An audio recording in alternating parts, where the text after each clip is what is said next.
Hello, I'm Laura della Corte for the upcoming, and I'm very happy to ask you. I know that your childhood has passed loving, especially a film that is Rocky 3.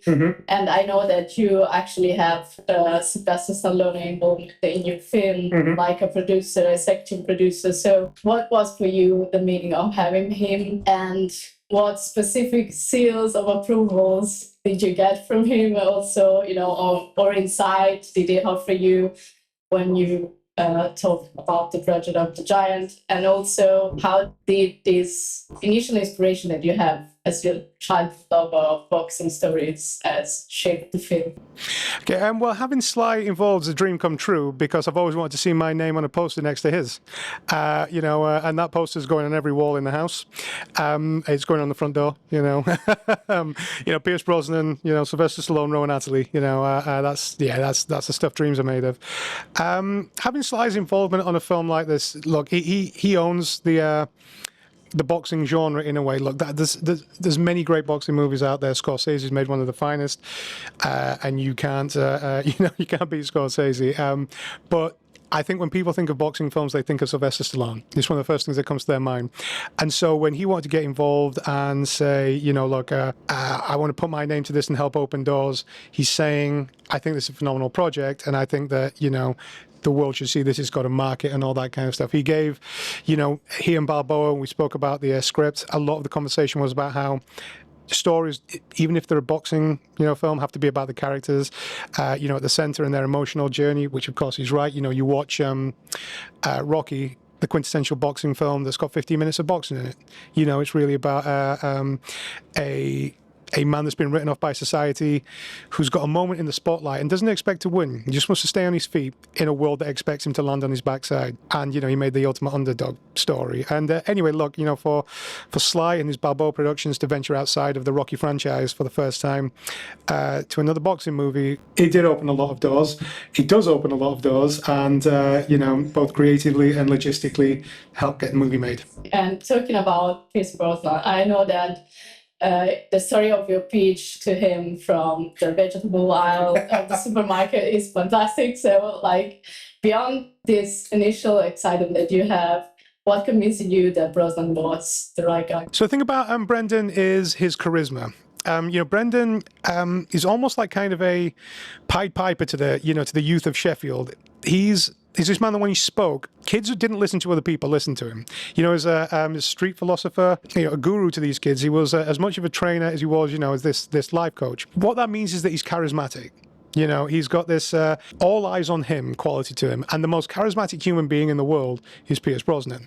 He really is. I could watch him read the Yellow Pages, if the Yellow Pages still existed. But you really couldn't. So, I knew that he would have that absolute capture the camera quality. I think he's one of the most phenomenal actors there is, working today, but also working over the last 40 years. He's obviously more known for his action roles and then his drama. But when he segues into drama or segues outside of his, the wheelhouse that, has made him the success he is, you see films like, it's Thomas Crown Affair, but, you see Matador and whatnot. He's just the most watchable human being. And the talent just, I think peels off him. And I felt he's one of the only people that could do this justice, because he could find the drama in the role, but he could also find the heart and the comedy like nobody else. And I think that's what he's done. And also, the film touches on the prejudice faced by Muslims in Britain around the 80s. And you also mentioned your personal connection as a mixed race individual. So how significant is for you to present actually Giant here at the Red Sea Film Festival, and what conversation do you hope maybe this film can spark? Yeah, I mean, the reason that Naz meant so much to me, so much to my brothers and I, is as you say, we grew up mixed race in a time and place where it wasn't always easy. And even though our dad was is Indian and not Yemeni, we were lumped together in the same basket, so to speak. And so when Naz became kind of the first star to be, to climb out of that basket. It was significant for us. I think one of the conversations that I'd like to, look, this film isn't a lecture, and we're not trying to be preachy. We're trying to show authentically what it was like while telling this, affirming, triumphant story of, triumph over adversity, which is what Naz was. Now, one of the conversations I want to come out of this is that, we've got certain agents of negative change, shall we say, I won't mention their names, who want to drag us back to where we were. And I think that's the key thought here. They want to drag us back to where we were.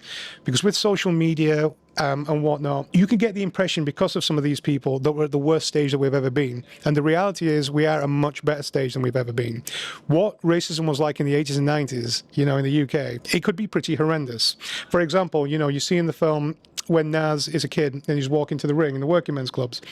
It was like that and far worse back then. But today, when you go to these working men's clubs, some of the toughest areas in England, and you watch these, these youth boxing competitions, you have black families, Asian families, Roma families, white families, all sitting at the same table. And if one person in that room spoke to those kids the way they do in the film, that person's feet would not touch the ground. I don't think they'd make it out there alive. That's how far we've come. And that's what that's where we are as society. And we've got certain people that want to say that we're at the worst stage that we are because they want to drag us back down. And I think what I want people to take from this is the optimism of seeing through this period lens where we were, so you can see the much better place that we are now and not allow people to drag us back. I think one of the aspects that was striking me the most about the narrative is also that while Naz is central, the film often focuses on Brandon's stories as well. And as you mentioned, it's almost kind of a geography, you can say, for him. And could you say something more about that? Like, how did you choose to put, these both stories like a train rail, like giving each other some powers back? Because, like you said, it's not easy to present. Yeah, as much as it's a boxing story, I've always thought of it as a rock and roll story. And, the title Giant, though it's mentioned in the film a couple of times, what it means to me is there are certain people, particularly who reach, the apex of their professions, who owe so much to another person, the giant that lifted them to where they are, but they also feel like they stand in the shadow of that other person. Now, you look at the Beatles, Lennon and McCartney. I don't think Lennon or McCartney become Lennon and McCartney without each other. But they became so successful that they resented each other. Even just 10 years ago, you have McCartney trying to change, how the songs are listed as they shouldn't be Lennon and McCartney, it should be McCartney and Lennon. It's like, you're Paul McCartney and you're still jealous of this man all these years later because he feels like he doesn't have his own, his own identity. Brendan and Naz elevated each other to the absolute pinnacle of their, professions. But then, came to resent each other in very much the way that you see, in rock and roll stories. And so I wanted it to be an even two-hander. It is the biopic of, the rise of Prince Nazim, but it's the rise of Prince Nazim and his trainer Brendan Ingle. So I wanted it to focus on them both. I wanted their stories to, as you say, like train tracks to go together but then diverge, but to mirror each other. It's very much two-handed to me. And one people ask question is, how was work actually with Amir? And you said that he actually became like a superhero. I mean, honest to God, look, I wanted him a couple of months before we started shooting because Pierce is having this, wonderful, no one's worked as hard in the last 2 years as Pierce has, to go from us to, at the same time he was doing our movie, he then shot Thursday Murder Club, Mobland, Black Book. He did them all in the same year. And so we weren't sure if we were going to go before or after Black Bag. We weren't sure if we were going to go before or after. And so we didn't know if we were going to be able to make it work with Amir's schedule. When we figured out we were going to, we then had to prep the film in about 4.5 weeks. To make it work with both of them. I knew that Amir would absolutely nail the drama. I mean, this is someone that on his, his second movie gets a BAFTA Scotland. That's how great an actor he is. But usually actors they'll take 6 months to train, physically for a very physical role. And he was like, Amir, you got 4 weeks. And he said, I'll do it anyway. He said, I'll do anything for this film. And he worked with Ian Streets and Nick McKinless, our stunt coordinators and fight coordinators. And he worked day and night. I backloaded the fights to the end of the shoot. And so every evening when you finish shooting, you'd be at the gym for 5 hours, just, working out and training, the choreography to be a boxer. To go 4.5 weeks out to, doing basic 1-2s on pads to, what you see in the film. I haven't seen a transformation like that. I don't think anyone's seen a transformation like that.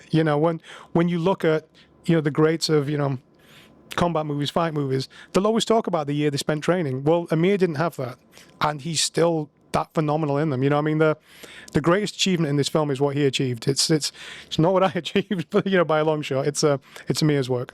Thank you so much. Thank you so much, Rowan. It's been a pleasure talking with you. Pleasure talking with you as well. I'm Laura Della Corte for the upcoming. Thanks so much. Fantastic. Thank you.